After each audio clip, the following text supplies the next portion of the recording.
ஆனா இதை நான் முன்னு பின்னு பேசுற ஆள் நான் கிடையாது. இதற்கு கோயம்புத்தூர் சட்டமன்ற உறுப்பினர், தெற்கு தொகுதி சட்டமன்ற உறுப்பினர், பாரதிய ஜனதா கட்சியினுடைய மகளிர் அணி அகில இந்திய தலைவி, அவங்க மகளிர் அணியினுடைய அகில இந்திய தலைவி திரு வானதி அவர்கள் வருத்தம் தெரிவித்த பிறகு இந்த பிரச்சனை முடிந்ததாகத்தான் நான் நினைக்கின்றேன். காரணம், ஒரு பாரதிய ஜனதா கட்சியினுடைய அகில இந்திய மகளிர் அணி தலைவி ஒரு கருத்து சொல்றாங்கன்னா அது கட்சியினுடைய கருத்து தான். அதன் பின்னாடி அண்ணாமலை என்ன நீங்க என்ன சொல்றீங்க, அவங்க என்ன சொல்றாங்க, அவங்க என்ன சொல்றாங்கன்னு சொன்னாலும் கூட அகில இந்திய மகளிர் அணியினுடைய தலைவியினுடைய கருத்து வருத்தம் தெரிவித்த பிறகு அது கட்சியினுடைய அதிகாரப்பூர்வ கருத்தாகத்தான் நான் பார்க்கின்றேன். அதற்கு மேல நான் எதுவும் பேச விரும்பல. அதே நேரத்தில் சகோதரர் விஜய் அவர்கள் மாற்று அரசியல் கட்சியில் இருக்கக்கூடிய நண்பர்கள் பொது வாழ்க்கைக்கு வந்திருக்கிறாங்க.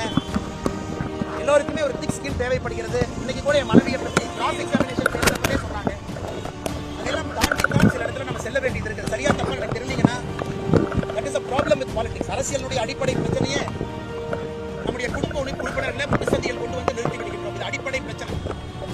அதனால் திரு விஜய் அவர்களாக இருக்கட்டும், எல்லா தலைவர்களாக இருக்கட்டும், பக்குவப்பட்டு இதெல்லாம் கடந்து போவார்கள் என்ற நம்பிக்கை. அதே நேரத்தில் நயினாரண்ணை பொறுத்தவரைக்கும் உங்களுக்கு தெரியும், மூத்த அரசியல்வாதி, ரொம்ப பக்குவப்பட்ட அரசியல்வாதி, அமைச்சராக இருந்திருக்கின்றார்கள். நீண்ட நெடிய அரசியல் பயணம் அவருக்கு இருக்கு.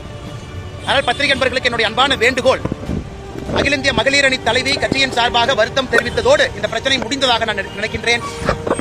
மற்ற அரசியல் கட்சி தலைவர்களும் கூட இன்னைக்கு நம்முடைய கொள்கை என்ன, திராவிட முன்னேற்ற கழகத்தை வீழ்த்த வேண்டும் என்கின்ற ஒற்றை கொள்கையில் இருக்கும் பொழுது அட்டென்ஷனை ஷிஃப்ட் ஆகாம அந்த வேலையை மட்டும் நாம் செய்வோம் என்பது என்னுடைய தாழ்மையான ஒரு கருத்தாக உங்கள் முன்பு நான் வைக்கின்றேன்.